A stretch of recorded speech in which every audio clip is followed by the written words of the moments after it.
Exhausts are like motorcycle jewelry. We love when they are nice and shiny and make a nice sound. But frequently when you go to restore a motorcycle, we get served parts that look a bit more like this. Now of course some restorers can manage to restore this, but if your exhaust really is at the end of its life cycle, it might be time to exchange it for a new one. Original or alternative exhausts that are as close to the original as possible are hard to find on today's market. That's why we decided to fully manufacture these to OEM quality standards, or even better, ourselves, so that you can keep your motorcycle running as close to OEM as possible. Today we will be fitting this new exhaust to the Honda CB400 owned by Blauwe Plaatmotoren. First off, the most exciting part, unpacking our new goodies. All parts get delivered in a well-fitted box, measured to fit your new exhaust and protected during shipping.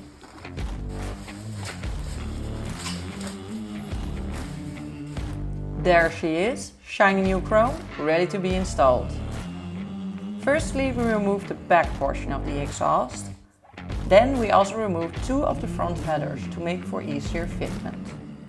It might be smart to do this with two pairs of hands, but our trusted mechanic Mark knows how to do it all by himself. Now that the first header is in place and mounted, it's a bit of an easier job to mount the other side.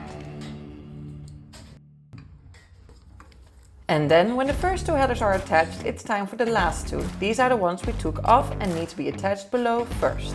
For the second to last header, this can be easily slid in place. Time for the last one, going onto the first cylinder. Attaching this one to the part below will need some wiggle and tug to get it into place correctly. It can also help to loosen up the spacer below to give yourself a bit more room. As expected, a bit more wiggle room does wonders. The header slides into place a lot easier.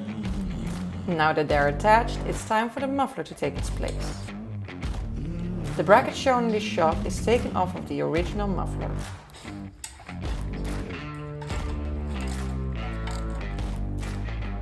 Once the bracket has been mounted back on, it's time to place the muffler onto the system. If the muffler does not immediately slide on, you can loosen the below clamp a bit to make it easier. There's that, it slides on just like a glove. Tighten the clamp back just a little bit, but not too tight. You want the exhaust system to have a bit of movement still.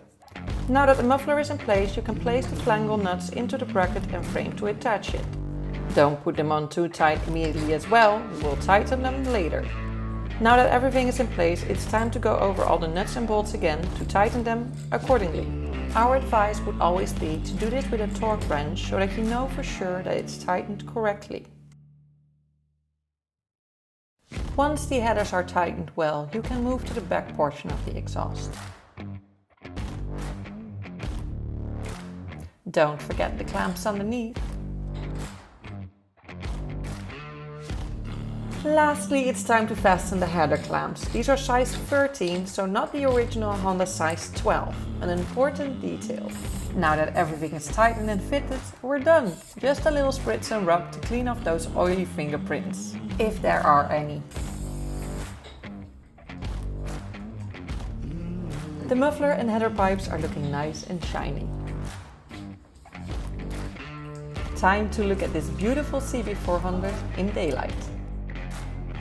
With the new exhaust installed, the final touches are done and dusted, and this motorcycle looks as if it rolled out of the factory yesterday.